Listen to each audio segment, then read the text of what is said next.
देवाचं गौरव आणि स्तुती असो की आज या सुंदरशा समयी परमेश्वराने मला इथे त्याचं वचनांची सेवा करण्याकरता निवड केलेली आहे.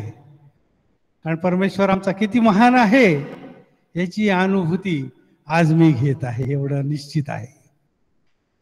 अनेक परिस्थितीतून पार पाडून त्याच्या सेवेत त्याने मला उभं केले आणि ती सेवा करून घेण्यामध्ये तत्परता येण्याकरता तो मला सहाय्य आणि मदत करत आहे. याबद्दल आम्ही परमेश्वराचे सर्वप्रथम आभार मानतो. आणि आजच्या संदेशाचा जो शास्त्रपाठ आहे तो वाचण्याची मी विनंती करतो. पास्टर सारा यांना प्रकटीकरण 20वा अध्याय आणि 11 ते 15 ही वचनं आज मी निवडलेली आहेत. येस, आजचा शास्त्र भाग आहे प्रकटीकरण 20:11 ते 15. आपल्याकडे आपलं पवित्र शास्त्र असेल तर निश्चितच आपण उघडूया. नंतर मोठी पांढरे राजसन व त्याजवळ बसलेला एक जण माझ्या दृष्टीस पडला. त्याच्या तोंडापुढून पृथ्वी व आकाश ही पळाली, त्याकरिता ठिकाण उरलेले नाही. मग मृत झालेला लहान थोरांना मी राजसनापुढे उभे राहिलेले पाहिले. त्यावेळी पुस्तके उघडली गेली. तेव्हा दुसरे एक पुस्तक उघडले गेले, ते जीवनाचे होते. आणि त्या पुस्तकामध्ये जे लिहिलेले होते त्यावरून मृतांचा न्याय ज्यांच्या त्यांच्या कृत्याप्रमाणे ठरवण्यात आला. तेव्हा समुद्राने आपल्यामध्ये बाहेर सोडले. मृत्यू व अधोलोक यांनी आपल्यातील मृतास बाहेर सोडले आणि ज्यांच्या त्याच्या कृत्याप्रमाणे प्रत्येकाचा न्याय ठरवण्यात आला. तेव्हा मरण व अधोलोक ही अग्नीच्या सरोवरात टाकली गेली. अग्नीचे सरोवर हे दुसरं मरण होय. ज्या कोणाचे नाव जीवनाच्या पुस्तकात लिहिलेले सापडले नाही तो अग्नीच्या सरोवरात टाकला गेला. परमेश्वर हे वचन प्रत्येकांकरिता आशीर्वादित करो. आमेन आमेन. धन्यवाद पास्टर सारा. आपल्या या सुंदरशा शास्त्रपाठ वाचनाबद्दल मी आपले आभार मानतो. आणि तुम्हाला यावरून आजचा विषय लक्षात आलेलाच असेल प्रत्येकाला की अंतिम न्याय येत आहे. अंतिम न्याय येत आहे. Final justice is arriving to अस.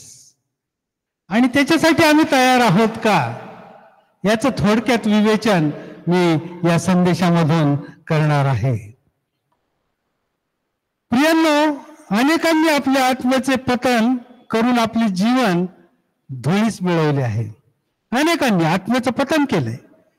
देवाने प्रत्येकाच्या ठाई आत्मा दिलेला आहे का तर आम्ही उत्तम रीतीने जगावं आणि आम्ही परमेश्वराच्या समागमे राहून त्याच्या आशीर्वादात अधिक वाढावं ही देवाची इच्छा आहे.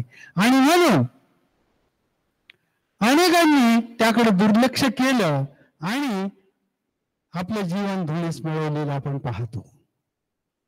तसेच ते भ्रष्ट जीवन जगत आहेत व त्यातच आनंदही मानत आहेत. भ्रष्ट जीवनात आणि कारण जैविकतेमध्ये आहेत, शारीरिकतेमध्ये आहेत, आत्मिकतेमध्ये ते नाहीत.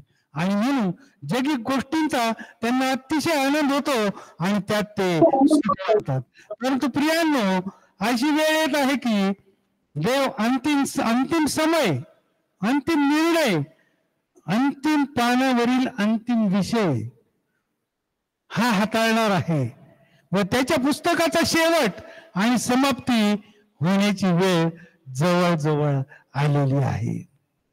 आम्ही लक्ष दिलं पाहिजे. आम्ही स्वतःचा विचार केला पाहिजे आणि पुनरुत्थित जीवन जगून स्वर्गीय राज्यात सार्वकालिक जीवनात आम्ही कसं जायचं याचा महत्वाचा विचार करणं हे आमच्यासाठी अतिशय गरजेचं आहे. आणि म्हणून आजचा जो शास्त्रपाठ आहे प्रकटीकरण 30, योहानाला जे प्रकटीकरण प्रभू येशू ख्रिस्तानं आणि परमेश्वरानं दिलेलं आहे. पात्म नावाच्या बेटावर तो एकांती असताना हे प्रकटीकरण त्याला दिलेलं आहे आणि ते आज लिखित स्वरूपात आमच्यापर्यंत पोचलेलं आहे. ही एक देवाची मोठी योजना आहे.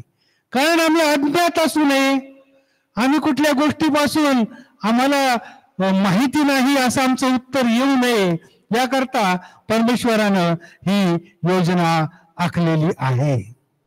आणि म्हणून जेव्हा अंतिम समय येईल त्यावेळेला मृतांचे पुनरुत्थान होईल व एकाचा ख्रिस्तासमक्ष उभा राहून न्याय केला जाईल व तोच अंतिम न्याय असेल. एकमेकाचा फेस टू फेस प्रभू येशू ख्रिस्त आमच्या जीवनात आम्ही प्रार्थना करतो. प्रभू तू मला दर्शन दे, प्रभू मला तुला बघायचंय, प्रभू मी तुझ्याकडे येण्यासाठी उत्सुक आहे, आतुर आहे. परंतु ही एक संधी प्रत्येकाला प्राप्त होणार आहे की ज्या वेळेला त्यांचा हा अंतिम न्यायाचा क्षण येणार आहे त्यावेळेला तेथे 1 to 1 प्रभू येशू ख्रिस्त आणि तुम्ही यांचा सामना तेथे होणार आहे. आणि म्हणून प्रगटीकरण मध्ये इथं दिलेलं आहे त्याने की बघा, मग मृत झालेल्या लहान थोरांना मी देवाच्या राजासनापुढे उभं राहिलेलं पाहिलं.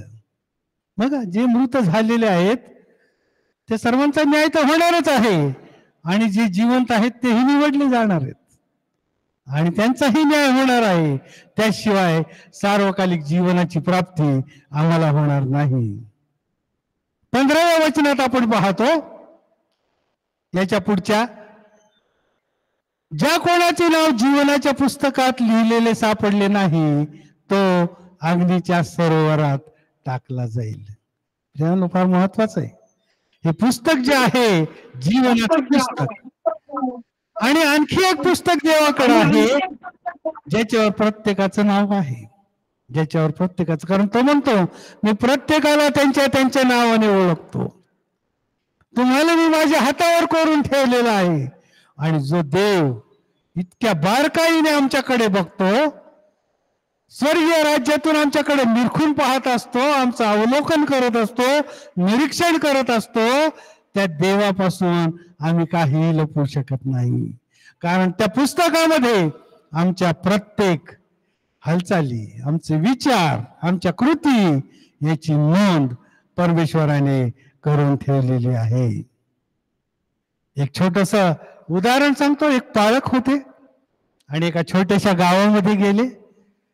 त्या गावामध्ये एक सतत संशयात टाकणारा एक माणूस होता जो स्वतः संशयात पडलेला होता आणि त्याला असं वाटायचं की जे कोणी पाळत येईल त्यांना काहीच ज्ञान नाही. आणि तो त्यांना जाऊन वेडे वाकडे प्रश्न विचारायचा, त्यांच्याशी वाद घालायचा. आणि तो सांगत असे, तो स्वयंसंशयित असा स्वभावाचा तो मनुष्य होता. येणारा प्रचारक किंवा पालकांची ती खिल्ली उडवणे, त्यांना अपमानित करणे याचा मला अधिकार आहे असं तो समजत असे. त्यांच्याशी वादविवाद करण्याची त्याला आवड होती. त्याची गाठ या पालकांशी एक दिवशी पडली. तो सतत त्यांच्या पाठीमागे होता की मला कधी संधी मिळते म्हणून. आणि मग त्यांच्यावर टीका करायला सुरुवात केली. म्हणू लागला, तुम्ही खोटे व फसवे आहात, तुम्ही लोकांना चुकीचे शिक्षण देता, तुमच्या पवित्र शास्त्रावर माझा विश्वास नाही, असा कोण देव नाही किंवा ख्रिस्त नाही, व तुमचे चर्च, तुमच्या संस्था या खोट्या आहेत. प्रियांनो, आज अशी परिस्थिती आमच्या देशामध्ये आम्हाला बघायला मिळते. आणि त्याचंच हे एक उदाहरण आहे ते. आणि म्हणून त्या पालकांनी त्याच्या डोळ्यात डोळे घातले आणि ते बोलू लागले. आणि त्यांनी इब्री लोकास पत्र 9 अध्याय इब्री 9 आणि 27-28 ही वचनं त्याला वाचून दाखवली. इब्री 9 27-28 ही वचनं त्याने त्यांना वाचून दाखवली. ज्या अर्थी माणसांना एकदाच मरणे व त्यानंतर न्याय होणे नेमून ठेवलेले आहे, त्या अर्थी ख्रिस्त पुष्कळांची पापे स्वतःवर घेण्यासाठी एकदाच अर्पण केले गेले. बघा, पापांच्या क्षमेसाठी तो एकदाच अर्पण केला गेलेला आहे. दुसऱ्या वेळी जे येणार आहे तो पापांच्या क्षमेसाठी येणार नाही. म्हणून दुसरा येण्याचा, पहिल्या ते दुसऱ्या येण्याच्या काळामधल्या काळाला कृपेचा काळ म्हटलेला आहे. त्यात तुम्ही कृपा देवाची होणार आहे, तुमचं तारण, तुम्हाला साधून घ्यायचंय त्या काळामध्ये. आणि म्हणून तो म्हणत आहे की ज्या अर्थी ख्रिस्त पुष्कळांचे पापे स्वतःवर घेण्यासाठी एकदाच अर्पण केला गेला आणि जे त्याची वाट पाहतात त्यांना पाप संबंधात नव्हे तर तारण्यासाठी तो दुसऱ्यांदा दिसेल. पाप क्षमेसाठी नाही बरं का, तेव्हाही लोक तारले जाणार आहेत, पण त्यावेळेला पाप क्षमा होणार नाही. तुम्ही आपलं आचरण सुधारायचंय तो येण्यापूर्वी आणि पापमुक्त जीवन जगायचंय, जेणेकरून तुमचं नाव त्या जीवनाच्या पुस्तकामध्ये नोंदवलं जाणार आहे. आणि म्हणून त्या पालकांनी सांगितलं, तुमच्याकडे त्याला पालकांना तो म्हणाला मुलगा की तुमच्याकडे वाद घालण्यासाठी तुमच्याकडे काही मुद्दाच नाही आणि म्हणून तुम्ही ही शास्त्र वचनं मला सांगत आहात. असे म्हणत तो तरुण तावातावाने निघून गेला. पण काही दिवसांनी तो चर्चमध्ये पुन्हा आला. काही दिवसांनी त्या चर्चमध्ये पुन्हा आला आणि साक्ष देऊ लागला. तो म्हणाला, ज्या वेळेला तुमच्याशी वादविवाद मी केला आणि ज्या वेळेला मी ही आपल्या गावामध्ये जी नदी आहे तिच्या पुलावून जात होता त्यावेळेला त्या बेडकांचे आवाज मला येत होते, पण त्या आवाजामधून मला एक ध्वनी येत होता की तुझा न्याय होणार आहे, तुझा न्याय होणार आहे, तुझा न्याय होणार आहे, तुझा न्याय होणार आहे. आणि मला दुसरं काहीच ऐकू येत नव्हतं. आणि घरी गेल्यावर मी इतका विचार केला की जेव्हा माझा न्याय होणार आहे आणि हे जर म्हणत असतील ती गोष्ट जर खरी आहे तर माझी अवस्था काय होणार आहे हे मला माहीत असायला हवंय. प्रियांनो, आज आम्हालाही हेच आवाहन आहे की जेव्हा त्याचं दुसरं येणं होणार आहे त्यावेळेला आमची अवस्था काय असणार आहे, आम्ही कुठल्या परिस्थितीमध्ये असणार आहोत. त्या जीवनी पुस्तकामध्ये आमचं नाव नोंदवलेलं आहे की नाही आम्हाला माहिती नाही, परंतु आम्ही त्याची खात्री आमच्या वर्तणुकीतून, आमच्या कामामधून करून द्यायची आहे, आमच्या सेवेमधून आम्हाला ती करून द्यायची आहे. आणि म्हणून माणसांना एकदाच मरणे व त्याच्यानंतर न्याय होणे हे नेमून दिलेलं आहे. इब्री लोकांच्या पत्रामध्ये आत्ताच आपण वाचलं की न्याय होणं हे नेमून ठेवलेलं आहे. आम्हा प्रत्येकाला एका दिवशी ख्रिस्तापुढे न्यायासाठी उभं राहायचं आहे आणि तेथे आमचा न्याय होणार आहे. अहो, आम्ही सर्वच त्या शुभ्र राजासनासमोर उभे राहणार आहोत व त्यावर बसलेला जो न्यायाधीश आमचा प्रभू येशू ख्रिस्त आहे आणि आम्ही त्याला म्हणणार आहोत, तू माझा तारणारा ख्रिस्त आहेस. हो, तो तारणारा आहेच, परंतु न्यायाधीश सुद्धा आहे. त्याला इतर कुठल्या गोष्टीची ओळख त्यावेळेला आम्हाला देता येणार नाही, त्याच्याशी काही आर्ग्युमेंट करता येणार नाही. योहान 22 सांगता आपल्याला, पिता कोणाचाही न्याय करत नाही, तर न्याय करण्याचे सर्व काम त्यानं पुत्राकडे दिलेले आहे. जर आमचे क्लिअर नसेल, आमच्या मनामध्ये जर या स्पष्टता नसेल, तर ही वचन जरूर तुम्ही पडताळून पहा आणि वाचा की देवाने न्यायाचं काम हे प्रभू येशू ख्रिस्ताला दिलेलं आहे. पिता कोणाचा न्याय करीत नाही, तर त्याने हे काम कोणासाठी दिलेलं आहे? पुत्राकडे सोपवलेलं आहे. होय, तिथं आमचे आई, मित्र, वडील, वकील कोणीही येऊ शकत नाहीत. 1 to 1 प्रभू येशू ख्रिस्त त्या शुभ्र न्यायासनावर आणि त्याच्या समोर आम्ही जबाब देणारे आहोत. तिथे त्याच्याजवळ जीवनाच्या पुस्तकात प्रथम तो आमचं नाव चेक करणार, तपासणार की याचं नाव जीवनाच्या पुस्तकात. ते नसेल तर पुढच्या राऊंड मध्ये आम्ही जाऊ शकत नाही, है ना. आजकाल राऊंड बऱ्याच सिस्टीम चालतात. First round, second round, third round. First round मध्ये जर तुमचं त्या पुस्तकात नाव नसेल तर तुम्हाला बाजूला ठेवलं जातं आणि शेवटच्या वचनात त्यांनी सांगितलेलं आहे, ज्यांचं नाव या जीवनाच्या पुस्तकामध्ये नाही त्यांना अग्नीच्या सरोवरात टाकले जाईल. बघा प्रियांनो, जगिक जीवनामध्ये छोटासा चटका बसला आम्हाला तरी आम्हाला किती यातना होतात, हो है ना. भाजलं तर तो डाग आमच्या त्वचेला लागलेला जात नाही कित्येक दिवस. सगळे लोक विचारतात, काय झालंय, काय झालंय, काय झालंय. मग सांगावं लागतं की मला भाजलंय तिथे. आणि मग मला दुखत असेल ना, हो मला किती वेदना झाल्या हे मलाच माहिती आहे, तुम्हाला त्याची कल्पना येणार नाही. परंतु प्रियानो, जेवढं शारीरिक गोष्टीत आम्ही काळजी करतो ना, तितकीच काळजी आत्मिक जीवनाची करा. तितकीच काळजी तुम्ही आत्मिक जीवनाची करा. खरोखर आम्हाला त्या न विझणाऱ्या अग्नीच्या सरोवरात जायचंय का? आमच्या पुढे मोठा प्रश्न आज विचारलेला आहे प्रभू ख्रिस्ताने, आणि त्याची कल्पना आम्हाला असावी म्हणून हा शास्त्रपाठ आहे. त्याची कल्पना आम्हाला असावी म्हणून हा शास्त्रपाठ आहे. योहान 5:22 मध्ये आम्हाला ते सांगितले, ख्रिस्ताकडे न्यायाचं सर्व कार्य आहे. आणि प्रियांनो, जर आम्ही ख्रिस्ताला शापित केलं, त्याची चेष्टा केली, त्याला नाकारलं असेल, त्याच्याशी वादविवाद घातला असेल, पण शेवटी आम्हाला सर्वांना त्याच्या न्यायासनासमोर भेटायचं आहे हे विसरता कामा नये. त्याच्या न्यायासनासमोर आम्हाला सर्वांना जायचंय, त्याला भेटायचं, त्याला उत्तर द्यायचे. तो जे प्रश्न आम्हाला विचारेल, मोस्टली तो आम्हाला प्रश्न विचारच नाही, कारण आमचं सर्व रेकॉर्ड त्याच्याकडे आहे.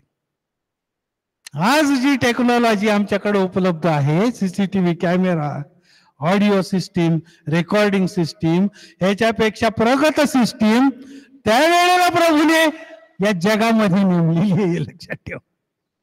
त्यावेळेला देवाने नेमली, आणि त्या सगळ्या कॅमेऱ्यामधून तुमची प्रत्येक हालचाल ही टिपली जाते. तुमचा प्रत्येक संवाद जो आहे तो रेकॉर्ड केला जातोय. किती बघा, आता तुम्ही विचार करा, याची जर आम्हाला कल्पना नसेल तर त्या वहीमध्ये, आमच्या जीवनाच्या वहीमध्ये, आमच्या कृत्यांच्या, आमच्या कर्मांच्या वहीमध्ये काय काय नोंदी झालेल्या असतील. आज रात्री बिछाण्यावर पडल्यावर जरूर विचार करा आणि आठवण्याचा प्रयत्न करा की ह्याची नोंद झाली असेल का, त्याची नोंद झाली असेल का. आणि ह्या नोंदी जर प्रभू येशू ख्रिस्तासमोर जर उघड झाल्या, पण त्यांनी एक अभिवचन दिले, ह्या गोष्टी मी सर्वांसमोर उघड करणार नाही. माझ्यामध्ये ज्या गुप्त गोष्टी ठेवलेल्या आहेत त्या तुम्हाला आणि मलाच माहिती असणार आहेत. परंतु त्या देवासमोर, ख्रिस्तासमोर उघड होणार यात काही शंका नाही. आणि मग त्यावेळेला तुमच्याकडे काय उत्तर आहे? तुमच्या ज्या कर्माकरता तुम्ही जे वागलात, तुम्ही जे बोललात, तुम्ही जे चाललात, तुम्ही देवाची सेवा कशा प्रकारे केली, तुम्ही काय टीका केली, देवाच्या विरुद्ध काय बोललात, याच्या प्रत्येक गोष्टीच्या नोंदी तिथं परमेश्वराने, येशू ख्रिस्ताने करून ठेवलेल्या आहेत. स्पष्ट लिहिलंय बायबल. जसं याचा सखोल, आपल्याकडे वेळ कमी आहे, परंतु ह्या गोष्टी आपण आता वाचायच्या. जेव्हा आमच्या डोक्यामध्ये ही गोष्ट आलेली आहे तर त्याचा अभ्यास करून, त्याचा अर्थ समजून आम्ही आमच्या वागण्यात काय बदल करायचा आहे हे आमचं कर्तव्य आहे.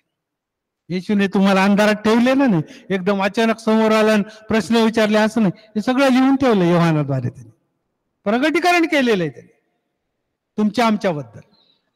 आणि काय काळ येणार आहे तुमच्या आयुष्यात पुढे. जरी तुम्ही मृत झालेला आहात म्हणजे तुम्ही आत्मिक जीवनात गेलात, आत्मिक शरीर तुम्हाला प्राप्त होणार आहे, आत्म्याने तुम्ही जगणार आहात. शरीर तर नश्वर आहे. जेव्हा माणसाला मरण येतं त्यावेळेला शरीर आमच्या कबरीमध्ये जातं आणि आमचा आत्मा जो आहे तो अधोलोकात ठेवला जातो काही काळासाठी. तो तिथे ठेवला जातो. याच्यावर पुष्कळ लोकांचं दुमत आहे की असं नसेल किंवा ते काल्पनिक असेल. अधोलोक हा काल्पनिकच आहे तसा, परंतु तो आहे. मृत्यूनंतर आमचा आत्मा तिथे ठेवला जातो. आणि जेव्हा प्रभू येशू ख्रिस्ताचा न्यायाचा दिवस येईल त्यावेळेला आम्हाला तिथं बोलवलं जातं आणि मग तिथे आमचा सगळा जो झाडाझडती जी आहे ती तिथे घेतली जाते. आणि म्हणून प्रगटीकरण 12 आणि 13, प्रगटीकरण 20वा अध्याय आपण पुन्हा एकदा बघूयात. आपण उघडूनच ठेवा तुमचं पवित्र शास्त्र, त्यातली काही वचनं इथे संदर्भ दाखल येणार आहेत. 12 आणि 13 जे आपण वचन वाचतो. मृत्यू झालेल्या लहान थोरांना मी देवाच्या राजासनापुढे उभे राहिलेले पाहिले. त्यावेळी पुस्तके उघडली गेली, तेव्हा दुसरे एक पुस्तक, बघा पुस्तकं उघडली गेली कुठली, जीवनाच्या पुस्तकात ज्यांचं नाव आहे ती पुस्तकं, आणि त्यावेळेला दुसरे एक पुस्तक उघडले गेले, ते जीवनाचे होते, आणि त्या पुस्तकामध्ये जे लिहिले होते त्यावरून मृतांचा न्याय ज्यांच्या त्यांच्या कृत्यांप्रमाणे ठरवण्यात आला. तिथं ती आमची कृत्य आली बर का सगळी, आणि म्हणून आम्हाला त्यातून सुटका नाही हे लक्षात ठेवा. आणि योहान पाहत आहे मृतांना सृष्टीने बाहेर सोडलंय बर का. त्याच्या प्रगटीकरण पहिल्या अध्यायात तुम्ही जर पाहिलं असेल ना, तर त्याने सांगितलेलं आहे की आकाश आणि पृथ्वी सर्व त्याच्या समोरून पळून गेली. पण इतकं सामर्थ्यशाली देव टिकू शकत नाही हो, त्याचीच निर्मिती आहे, परंतु आमच्यावर तो प्रीती करतो म्हणून तो आम्हाला अधिक जवळ घेतो. आमच्यावर तो देव प्रीती करतो म्हणून तो आम्हाला तो अधिक जवळ घेतो. आणि म्हणून प्रियानो, तुमच्या लक्षामध्ये येईल की आमचा देव जो आहे ना, हा आम्हाला सगळ्या गोष्टी प्रकट करून ठेवलेल्या आहेत त्यांनी. म्हणून मृत झालेले ख्रिस्ताचे शब्द ऐकू लागले व लहान मोठे सर्व त्याच्या राजासनासमोर उभे राहिले. आम्हालाही सर्वांना त्याच्या या न्यायासनासमोर उभं राहायचंय. लहान मोठे होता मोठा होता असं काही नाही, मोहरीबडी प्रत्येकाचा रेकॉर्ड तिथं आहे, ते काढलं जाईल, तपासलं जाईल आणि मग त्यांचा न्याय केला जाईल. प्रियांनो लक्षात ठेवा. आता बघा 5 गोष्टी आहेत, या 5 गोष्टींवर आधारित हा न्याय असेल. या 5 गोष्टींवर, त्याच्यातली पहिली आहे आमचे लोकांचे प्रकार आहेत, ते आमच्या विश्वासाचे वागण्याचे हे जे प्रकार आहेत. देवापासून दूर असलेले जे देवाचा तिरस्कार व द्वेष करतात, ख्रिस्ताचा द्वेष करतात, पवित्र शास्त्राचा द्वेष करतात, याजक व सुवार्तिकांचा द्वेष करतात, असे लोक येथे या भक्तीत असू शकत नाहीत. आहेत, जगामध्ये आहेत, परंतु या भक्तीत नाही आहेत निश्चितपणे. कारण जे त्याला मानतात, त्याच्यावर विश्वास ठेवतात, त्याचं नाव ओळखतात, पवित्र शास्त्रावर प्रेम करतात, वचनांप्रमाणे जगतात, आयुष्य घालवतात, ते या भक्तीमध्ये आहेत. ते लोक देवाची चेष्टा किंवा गंमत करण्यात व्यस्त नाहीत. उलट जे बाहेर राहिलेले आहेत ते त्यामध्ये व्यस्त झालेले असे लोक आहेत. पण एक गोष्ट निश्चित आहे, ती ही न्यायाच्या दिवशी आम्हाला ख्रिस्तासमोर जायचं, प्रत्येकाला, त्यांनाही पण आणि आम्हालाही. त्यांनाही जायचंय आणि आम्हालाही जायचंय. देवाला आम्हाला त्याला आव्हान आम्ही देऊ शकत नाही, आणि जे लोक त्याला आव्हान देतात त्यांना सुद्धा प्रभू येशू ख्रिस्तासमोर यायचं आहे. त्याच्या पुढं नम्र व्हायचंय, त्याच्या पुढं गुडघा टेकून त्याच्या कर्मांचा पाढा जेव्हा देव त्यांच्या पुढे वाचणार आहे, त्यावेळेला ती नम्रता त्यांना प्राप्त होणार आहे, आणि मग ते शर्मेने आपली मान खाली घालून ख्रिस्तासमोर उभे राहणार आहेत. आम्हाला ती अवस्था नकोय प्रियांनो, आम्हाला नकोय ती. कारण अंतिम न्याय हा आमच्यासाठी चांगला आहे हे आम्हाला पाहिजे आहे. म्हणून आमच्या जीवनात, आमच्या वागण्यात, आमच्या कृतीत, आमच्या कृत्यात बदल होणं हे अतिशय गरजेचं आहे. परिवर्तनाची वेळ आहे, कृपेचा काळ आहे. तारण साधून घ्या म्हणलंय तुम्ही आपलं, कारण मी आल्यावर तुम्हाला ती संधी नाही, मग न्यायाच्या वेळेला तुम्हाला ती संधी मिळणार नाही, असं प्रभू येशू ख्रिस्ताने स्पष्ट सांगितलेलं आहे. प्रियांनो, दुसरी जी आहे, काही स्वनीतिमान समजणारे लोक स्वतःला खूप नीतिमान समजतात की नाही, माझ्या हातून पाप घडलेलंच नाही, मी काही केलेलं नाही. ते लोक स्वतःला पापी समजत नाहीत, ते देवाच्या वचनाने बांधलेले नसतात, ते स्वतःला स्वर्गीय राज्याचे वाटेकरी ऑलरेडी समजलेले असतात. ते स्वतःला समजतात की नाही, मी स्वर्गातच जाणार आहे, त्याशिवाय काही नाही. पण जेव्हा ते पुस्तक वाचलं जाईल प्रियानो, त्यावेळेला त्यांची अवस्था काय होणार आहे? त्यावेळेला काय अवस्था होणार आहे? सगळे उघड होणार आहेत, त्यांची कृत्य सगळी उघड होणार आहेत. पवित्र वचन व शुभवर्तमान, त्यांचा असा समज असतो, पवित्र वचन, शुभवर्तमान, चर्च, भक्ती, आराधना, हे सगळं कोणासाठी आहे? चोर, लुटारू, दारूबाज, व्यभिचारी यांच्यासाठी आहे. ही त्यांची संकल्पना असते बघा. हे त्यांच्यासाठी हो. आम्ही नीतिवान लोक आहोत. आम्हाला काय भीती आली? We are out of danger. आम्ही कुठल्याही धोक्यामध्ये नाही. यांच्याकरता आहे. आमच्यासारखा चांगल्या लोकांसाठी नाही. त्यांच्याकडे धन दौलत, गाड्या, सगळं आहे त्यांच्याकडे. They don't need anybody. त्यांना देवाची विशेष गरज वाटत नाही. जे गरजू आहेत ना, ते देवाला ओळखतात, देवाकडे येतात, त्याच्या भक्तीमध्ये रममाण होतात, त्याच्या भक्तीमध्ये रमून जातात. बघा ना तुम्ही, आपल्याकडे बघा, अनेक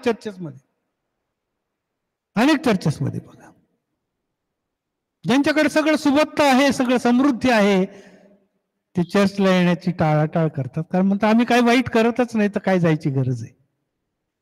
तसं होणार नाही. त्या दिवशी सगळं बाहेर पडणार आहे आणि देव तेव्हा सांगणार आहे की तुम्हाला काय केलं पाहिजे होतं. ज्या आता संधी तुम्हाला त्यात करेक्शन करायची संधी आता तुमची गेलेली आहे. मग असे लोक असतात, ते अहंकारी असतात व देवाच्या वचनांचा, नीतिमत्वाचा, तारणाचा ते धिक्कार करतात. याकोब 4:14 मध्ये आपण पाहतो, तुम्हाला उद्याचे समजत नाही, तुमचे आयुष्य ते काय. तुम्ही वाप आहात, ती थोडा वेळ दिसते, मग दिसेनाशी होते. हे आम्हाला कळत नाही हो. आमचं जीवन अगदी अल्प आहे, वाप आहे म्हटलंय त्यांनी. मग आहे का आपल्याकडे वेळ? नाही. म्हणून समजून घ्या, ते अल्प काळ दिसेल. तुम्ही जरी नीतिमान आहात, सगळे आहात, समृद्ध आहात, मग तुमचं जीवन अल्प काळ आहे, वाफेसारखं आहे, कधी निघून जाईल काही कळणार नाही. आणि मग तुमची संधी ती गेलेली असेल. तिसरं आहे, हे लोक दुरावलेलेही नसतात, स्वयंनीतिमानही नसतात, परंतु ते पापी असतात व त्यांना पूर्ण कल्पना असते. या लोकांना या फारच्या 2 कॅटेगरीतले ते नसतात. त्याची कॅटेगरी ही पापी लोकांची असते. त्यांना जगाची काही पर्वाच नसते. अनंतकालीन जीवनाचं काही त्यांना घेणं देणं नसतं. ख्रिस्ताच्या न्यायाचं तर त्यांच्या कानावर सुद्धा कधी गेलेलं नसतं. आणि ते पापामध्ये त्यांचं जीवन जगत असतात. आणि त्यांचा ठाम विश्वास असतो की आम्हाला तारणाची गरज नाही, हे ते जाणून असतात. पण त्यावर कृती करण्यास ते विलंब करतात. येतो कुठून तरी कानावर. आजकाल शिववर्तमानाच्या इतक्या गोष्टी रेडिओ, टीव्ही, अनेक मीडियावर, सोशल मीडियावर उपलब्ध आहेत की कुठून ना कुठून त्यांना मेसेज जातो की प्रभू ख्रिस्त आहे, जिवंत देव आहे, पापी लोकांना तारणारा तो देव आहे, त्याच्या पापांची क्षमा करणारा देव आहे. आणि मग तुम्हाला जर त्यापासून मुक्ती हवी असेल तर त्याच्याकडे जा. परंतु ते टाळाटाळ करतात. आणि मग एखादा गंभीर आजार होतो, एखाद्या काहीतरी मोठ्या संकटात ते पडतात आणि मग त्यांना देवाची आठवण होते. आणि मग वाटतं की आपल्याला देवाकडे जायला पाहिजे बरं का. तिथे गेल्यावर मग त्यांच्या लक्षात येतं, मग ते मन लावून ऐकायला वाटतं. कारण त्या वेळेला त्यांचं कॉन्सन्ट्रेशन वाढलेलं असतं देवावर. इतर वेळेला जगिक गोष्टीवर, दैहिक गोष्टीवर असतात कॉन्सन्ट्रेट. म्हणून पापात सतत जातात. आणि मग नंतर काय होतं, दैहिक गोष्टी कळल्यावर अरे मला आत्मिक व्हायला पाहिजे ही जाणीव त्यांच्यामध्ये येते. आणि मग त्यावेळेला ते देवाच्या समागमे जातात.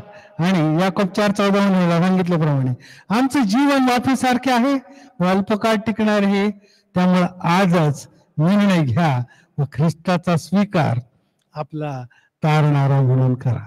ख्रिस्ताचा स्वीकार आजच करा बरं का. ही आजच संधी आहे प्रत्येकाला. ज्यांनी ख्रिस्ताचा स्वीकार केलेला नाही त्यांना ती संधी प्राप्त आहे. कारण तुम्हाला आज हे वचन कळाले आणि तुम्हाला न्यायाला सामोरं जायचं ख्रिस्ताच्या. जर त्याचं सामोरं जायचं असेल तर त्याच्याकडून तुमचं तारण तुम्ही साधून घ्या. 4था प्रकार आहे, असे लोक जे धर्माच्या नावाखाली फसवले गेलेले आहेत. ते धर्मात आहेत पण त्यांच्याकडे ख्रिस्त नाही. चुकीचं शिक्षण, चुकीचे शिक्षक येतात, चुकीचं शिक्षण देतात. ख्रिस्ताकडे नेण्याऐवजी इतर गोष्टींकडे त्यांना घेऊन जातात.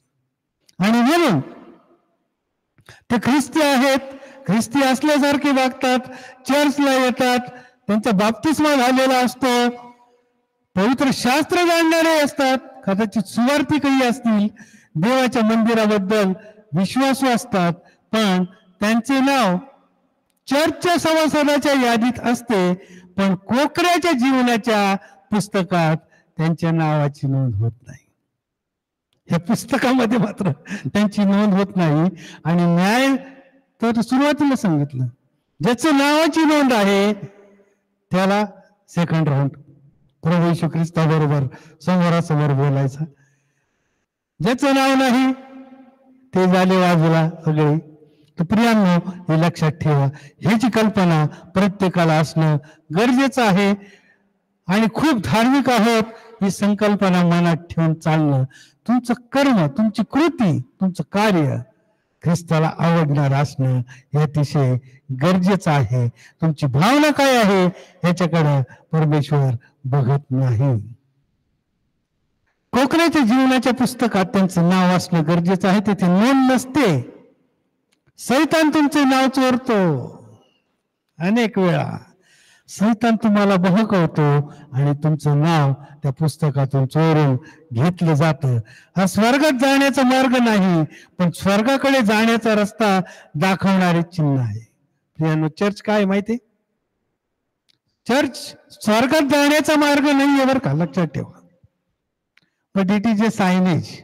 ज्या मार्गावर तुम्ही चाललाय ना, इट इज ए सायनेज की चर्च मध्ये याल तर तुम्हाला या मार्गाने जाऊन स्वर्गाची प्राप्ती होईल, अनंतकालीन जीवनाची प्राप्ती होईल. तो मार्ग दाखवण्याचं हे एक चिन्ह आहे चर्च म्हणजे. चर्च ही खूप आवश्यक गोष्ट आहे. त्याशिवाय पुढचं मार्गदर्शन आम्हाला मिळत नाही प्रियांनो. पण ते आपली धार्मिकता मोजतात व पापांची पश्चाताप करून क्षमा मागण्याचे विसरतात. पापी जीवन जगतात, तसंच पुढे जातात. मी ख्रिस्ती आहे आणि मला सगळं माहिती आहे हा त्यांचा गैरसमज होतो आणि ते त्यातच वाढत जातात. पाचवा जो प्रकार आहे, यातील व्यक्ती शुभवर्तमान कधीही नाही ऐकलेले असतात. पाचव्या प्रकारची जी व्यक्ती आहे ती शुभवर्तमान ऐकत नाही, कारण कदाचित त्या परिस्थितीमुळे त्यांना शुभवर्तमान सांगण्यासारखं कोणी नसेल. रिमोट एरियात असतील, जंगलामध्ये असतील, आदिवासी असतील, कुठेतरी असतील, शुभवर्तमान त्यांच्या कानापर्यंत कदाचित जाऊ शकत नसेल. आणि म्हणून ते पापाच्या आहारी जातात, पापी होतात. परंतु त्यांचा न्याय ख्रिस्त करणार आहे व ते लूक 12:47-48 वचनामध्ये आपण पाहतो. लूक 12:47-48 वचन. ते म्हणतं, धन्याची इच्छा माहीत असताना दासाने तयारी केली नाही किंवा त्याच्या इच्छेप्रमाणे केले नाही तर त्याला पुष्कळ फटके मिळतील. तुम्ही जाणत आहात की हे जर मी केलं तर चूक होणार आहे आणि त्याची शिक्षा मिळणार आहे. धनी म्हणजे जो आमचा मालक आहे, त्यांनी तुम्हाला प्रदर्शित केलं पवित्र शास्त्रातून, अनेक प्रीचर्स कडून, अनेक पालकांकडून, अनेक धर्मोपदेशकांकडून, संदेष्टांकडून तुम्हाला कळवलंय. परंतु जर तुम्ही त्याच्याकडे जर दुर्लक्ष केलेलं असेल तर तुम्हाला मोठी शिक्षा आहे. लक्षात ठेवा, तिथं नोंद आहे. कारण तुम्हाला असा संदेश दिला होता, तुम्हाला तिथं परिवर्तन घडवून येण्याची, तुमच्यात बदल घडवून येण्याची गरज होती, परंतु तुम्ही ते ऐकलं नाही. तुम्ही पुन्हा पापाच्या, आता तुम्हाला कडक शिक्षा मिळेल. तर हे पण तिथं मानदंड ठेवलेले आहेत प्रभू येशू ख्रिस्ताने न्यायाच्या वेळेला. म्हणून त्याला फटके अधिक मिळतील. पण ज्याला फटके मिळण्याजोगं कृत्य माहित नाही, की त्याला माहित नाही की बरं का असं केलं तर, अरे एक वेळा फॉरेन मध्ये गेलं तर आपल्याला माहित नसतात नाही, आपण ते चुकतो आपण त्याच्या वेळेला.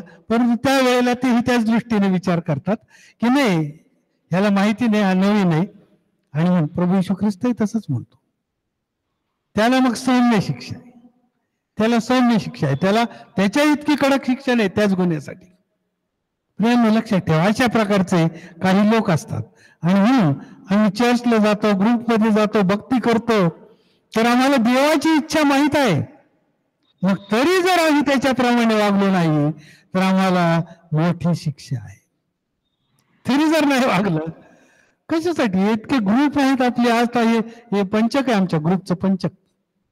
मूठ म्हणलंय ना आत्ताच, की इतकी पक्की आहे आमची मूठ, वज्रमूठ.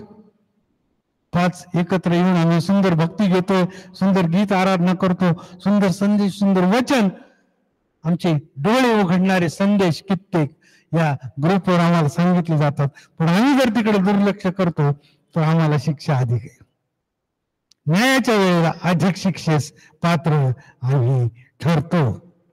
आणि म्हणून हे जे लहान थोर सगळे जे त्याच्या शुभ्र न्यायासनासमोर जे जाणार आहेत ना प्रियांनो, आणि म्हणून ती शिक्षा टाळायची असेल तर आम्हाला तिथे जीवनाच्या पुस्तकात आमचं नाव असणं गरजेचं आहे.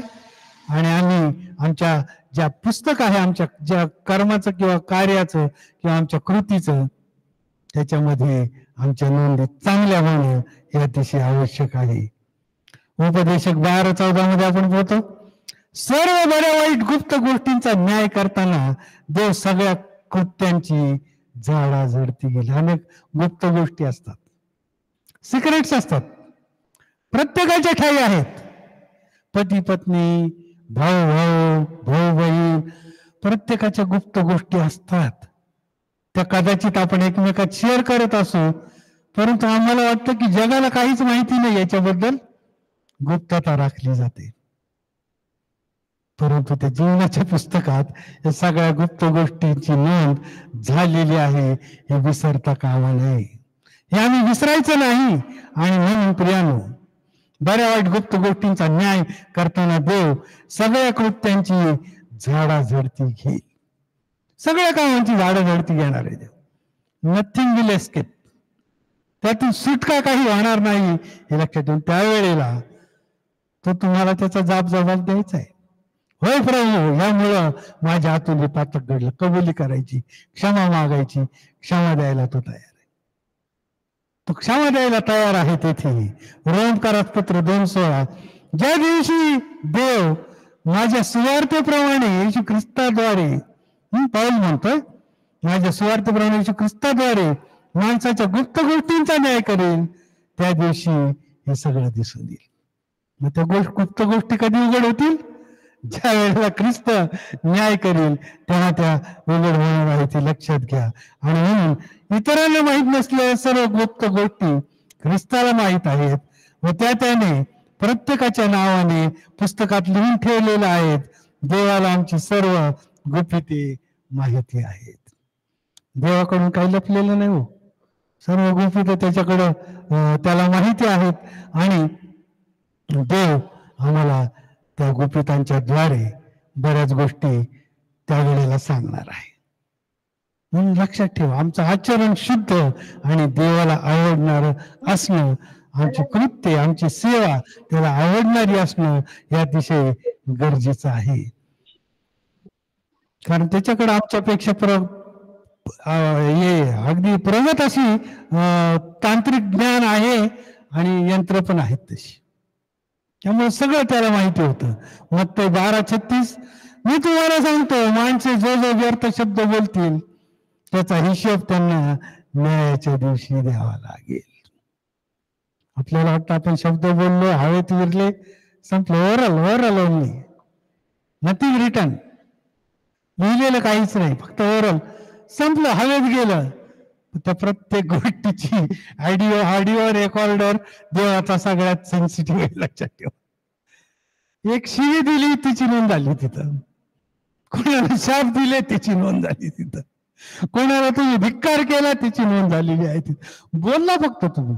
म्हणून हे वचन तुम्हाला स्पष्ट सांगतं, मी तुम्हाला सांगतो, माणसे जो व्यर्थ शब्द बोलतील त्याचा हिशोब त्यांना न्यायाच्या दिवशी द्यावा लागेल.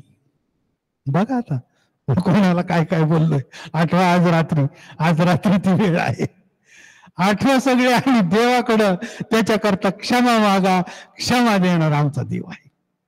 का तर त्या न्यायाच्या दिवशी सांगता येईल, देवा मी ह्याची क्षमा मनापासून मागितली, आत्म्यापासून मागितलेली आहे, तुम्हाला क्षमा दिलेली आहे. पवित्र आत्म्याने मला सांगितलंय की त्याची क्षमा तुला झालेली आहे म्हणून. देव सांगेल, अरे करेक्ट, यू आर करेक्ट, पण क्षमा मागा. ती लपवण्याचा प्रयत्न केला तर ती न्यायाच्या दिवशी उघड होणार आहे, ते लक्षात घ्या. फिलिप्पी 2:9-11, देवाने ख्रिस्ताला तुच्छ केले व सर्वात श्रेष्ठ नाव. कारण म्हणून येशू ख्रिस्ताचं नाव जे आहे ना, हे सगळ्या जगातल्या सृष्टीतल्या सगळ्या गोष्टींपेक्षा उच्च नाव त्याला दिले, की स्वर्गात पृथ्वीवर व पृथ्वी खाली प्रत्येक गुडघा येशूच्या नावाने टेकला जावा. बघा आता स्वर्गातली तर टेकणार, ते गुडघे टेकून आराधना स्तुती करतातच त्याची. तो गुडघा टेकला जातो तिथे गेलेल्यांचा. पृथ्वीवर सुद्धा प्रत्येक गुडघा येशूच्या नावाने टेकला जावा, हे देवाची इच्छा आहे. आणि जेव्हा त्याच्या इच्छेप्रमाणे आम्ही वागतो त्यावेळेला आम्ही देवाचे प्रिय सेवक, देवाचे प्रिय भक्त झालेला असतो, हे लक्षात ठेवा.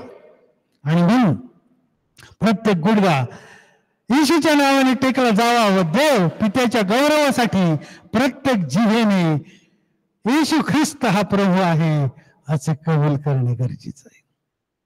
प्रत्येक जिभेने येशू ख्रिस्त हा प्रभू आहे.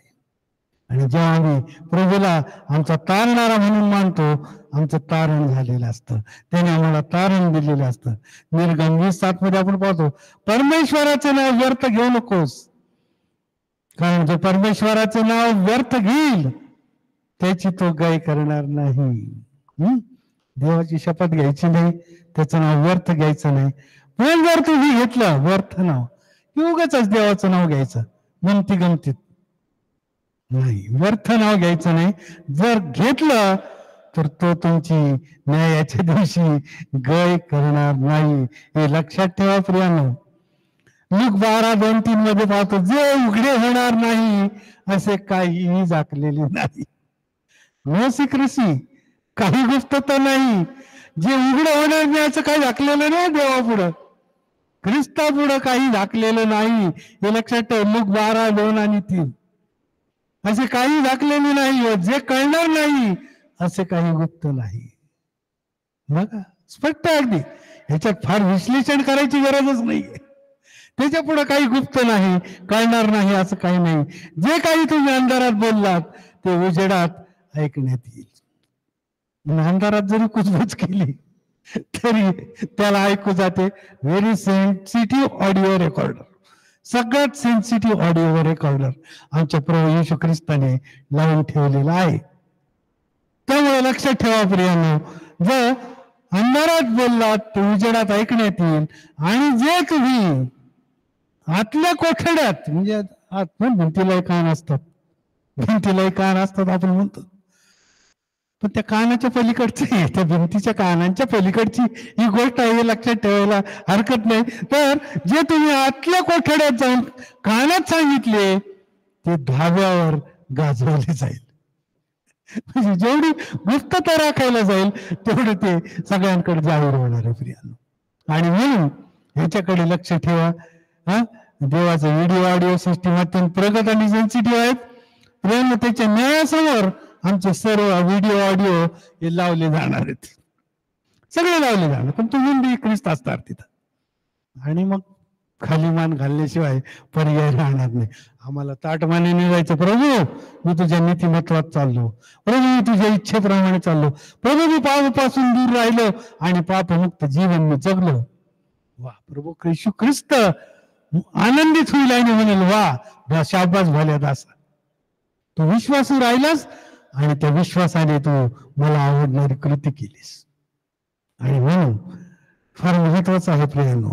आणि म्हणून प्रकटीकरण 20:14-15 मध्ये पाहतो, तेव्हा मरण व अधोलोक हे अग्नीच्या सरोवरात टाकले गेले.